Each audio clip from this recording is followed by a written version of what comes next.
Bismillahirrahmanirrahim. Assalamualaikum warahmatullahi wabarakatuh. 9. Kisah salatnya Sayyidina Qubaib radhiyallahu anhu ketika akan dibunuh, dan syahidnya Sayyidina Zaid dan Sayyidina Asim radhiyallahu anhuma. Terbunuhnya orang-orang kafir di perang Uhud telah menyalakan dendam di hati orang-orang dekat mereka.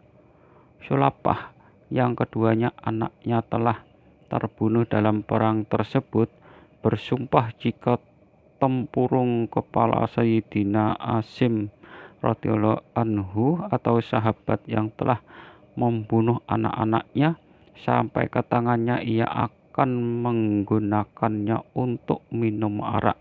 Untuk itu ia mengumumkan akan memberi hadiah 100 ekor unta kepada siapapun yang dapat membawa kepala Sayyidina Asim radhiyallahu anhu kepadanya. Mendengar sayembara itu, Sufyan bin Khalid sangat bergairah dan berkeyakinan akan dapat membawa kepala Sayyidina Asim radhiyallahu anhu kepada Sulapah. Kemudian ia mengirim beberapa laki-laki dari kaum Adal dan Korah ke Madinah. Mereka berpura-pura memeluk Islam dan meminta baginda Nabi Shallallahu Alaihi Wasallam mengirim beberapa orang sahabat untuk memberi taklim dan tablik di kampung mereka. Mereka juga memohon agar Sayyidina Asim radhiyallahu anhu termasuk dalam rombongan itu, dengan alasan bahwa nasihat Sayyidina Asim radhiyallahu anhu disukai orang-orang. Baginda Nabi Shallallahu Alaihi Wasallam mengirimkan 10 orang sahabat, atau dalam riwayat lain 6 orang, menyertai kaum Adal dan Korah, termasuk Sayyidina Asim radhiyallahu anhu. Dalam perjalanan mereka mewujudkan perkhianatan. Mereka memanggil teman-temannya yang berjumlah 200 orang dari Bani Lihyan untuk menyerang para sahabat radhiyallahu anhum. Di antara mereka ada 100 pemanah handal.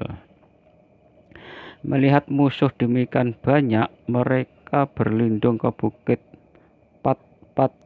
Kaum kafir berkata, "Kami tidak ingin mewarnai bumi kami dengan darah kalian. Kami hanya ingin menukar kalian dengan harta penduduk Makkah.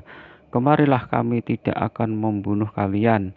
Sahut para sahabat radhiyallahu anhum, "Kami tidak mempercayai janji orang kafir." Maka para sahabat radhiyallahu anhum mulai menyerang mereka dengan melepaskan anak-anak panah. Ketika anak panah telah habis, mereka pun menyerang dengan lembing. Sayyidina Asim radhiyallahu anhu menyemangati kawan-kawannya, "Mereka telah menipu kalian. Jangan panik, yakinlah bahwa mati syahid adalah keberuntungan. Allah Subhanahu wa Ta'ala, kekasih kalian, bersama kalian, dan para bidadari surga sedang menunggu kalian."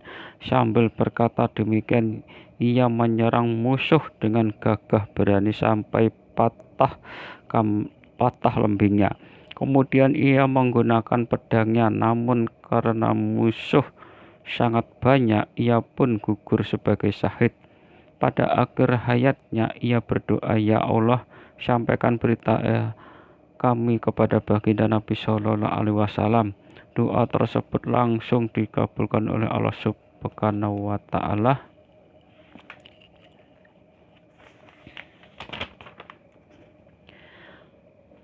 Saat itu juga baginda Nabi Shallallahu Alaihi Wasallam mengetahui kejadian tersebut karena Sayyidina Asim radhiyallahu anhu mendengar kabar bahwa Sulapah berniat menggunakan tempurung kepalanya untuk minum arak. Maka saat kematiannya ia berdoa, "Ya Allah, telah kukorbankan kepalaku demi jalanmu, maka selamatkanlah kepadaku." Allah Subhanahu wa Ta'ala menunaikan doa Sayyidina Asyam radhiyallahu anhu.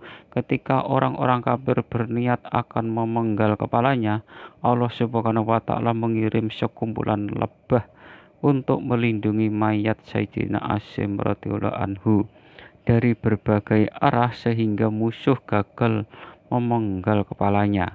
Akhirnya saat itu juga mereka meninggalkan mayat Sayyidina Asyam radhiyallahu anhu dan akan mengambilnya malam hari jika sudah tidak ada lebah. Namun malam itu turun hujan lebat sehingga banjir menghanyutkan mayat Sayyidina Asyam radhiyallahu anhu.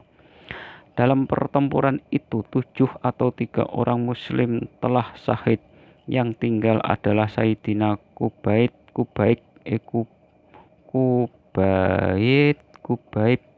radhiyallahu anhu, Sayyidina Jahid bin Datsinah radhiyallahu anhu, dan Sayyidina Abdullah bin Tariq radhiyallahu anhu.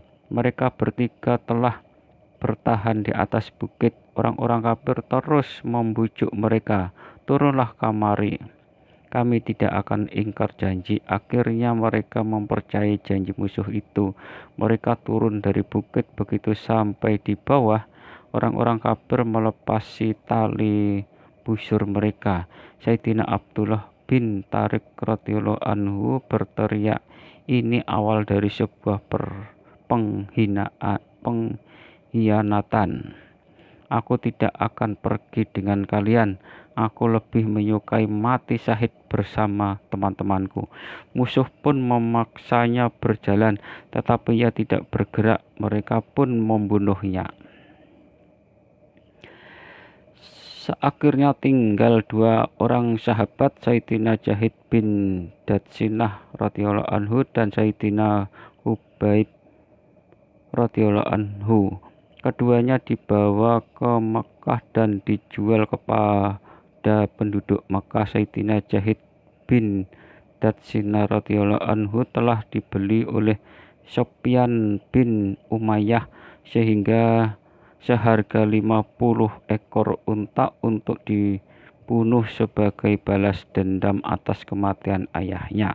Sedangkan Sayyidina Kubaib radhiyallahu anhu dibeli oleh Hujair bin Abu Ihab seharga 100 ekor unta untuk dibunuh sebagai balas dendam atas kematian ayahnya.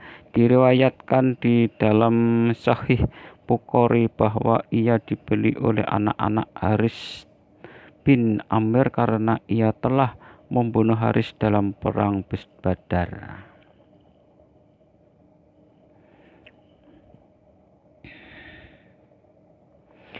Demikianlah kisah salatnya Sayyidina Kubaib radhiyallahu anhu ketika akan dibunuh, dan Sayyidina Jahid dan Sayyidina Asyam radhiyallahu anhuma. Kita akan sambung kisah yang kedua dari kisah ke-9. Karena ini panjang, akan kita sambung. Subhanallah bihamdi, subhanallah bihamdika, asyhadu an la ilaha illa anta, astaghfiruka wa atubu ilaik. Wassalamualaikum warahmatullahi wabarakatuh.